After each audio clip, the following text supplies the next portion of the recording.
Imagine you're visiting your grandma's house and you're about to sit down to have your favorite meal that she prepares, and suddenly she becomes dizzy, starts sweating profusely, shaking, and then she goes unconscious.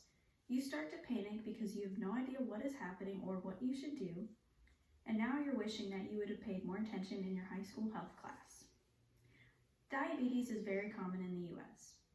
It seems that every family is affected in some way, but most people do not know how to help in an emergency situation. According to diabetesresearch.org, a total of 60 million ER visits were reported from diabetic diagnosis in 2016.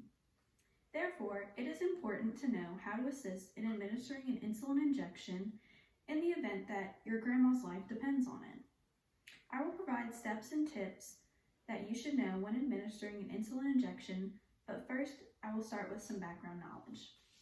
To administer an insulin injection, use a subcutaneous route, meaning insulin would be administered into the fatty tissue below the first 2 layers of the skin. In the Skills Lab video, it is demonstrated that various sites can be used when administering an insulin. You can use the outer aspect of the arm, the abdomen, the anterior aspects of the thigh, the upper back, and the gluteal area. The abdomen site is preferred by medical professionals because of rapid absorption, but for this video I will be using the outer aspect of the arm. Keep in mind the supplies that is needed when giving an insulin injection. A 25 to 30 gauge needle using a 3/8 to 5/8 inch needle, insulin, alcohol wipes, gauze, Band-Aid if desired, and gloves. Follow these steps outlined in Pamela Lynn's textbook when administering insulin injection. First, gather the supplies needed and check the expiration date of the syringe and the medication. Sanitize your hands and apply gloves if desired. Prep the medication using the steps outlined in the YouTube video created by Cincinnati's children. First, use an alcohol wipe to wipe off the top of the insulin vial.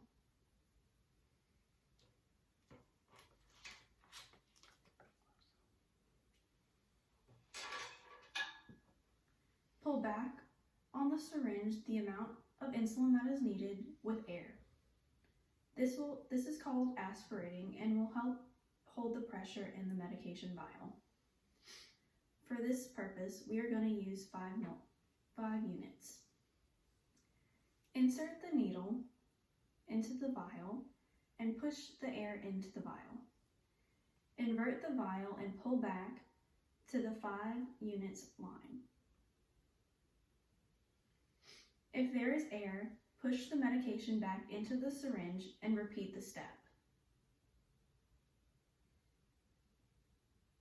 Continue this until all the air is out of the syringe. Then flip the vial back upside down and remove from the vial.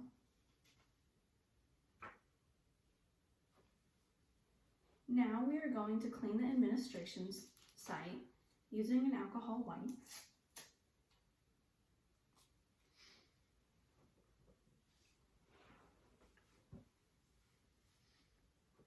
You're going to start in the center and move outwards, creating a circle around the injection site.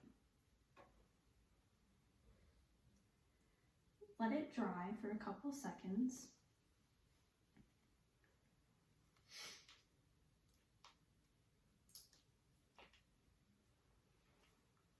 I will not actually inject her, so I put the safety guide on. Create a skin fold around the injection site that you just cleaned. And for this, you would inject at a 45 to 90 degree angle. You would insert it quickly into the skin, let go of the skin fold, and hold the base. Slowly inject the medication at a rate of 10 seconds per milliliter. Once injected, pull the syringe quickly out and apply gauze. If needed, apply apply a Band-Aid.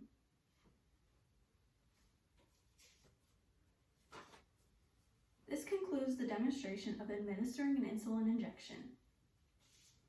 Diabetes is so prevalent in the United States, you could witness someone go into diabetic shock at any given time. You may also come across someone who needs your assistance when giving their insulin injection, like your grandma, for example. I think it is so important for people to know the steps in administering an insulin injection. You could potentially save someone's life. Thank you for watching, and I hope you learned something.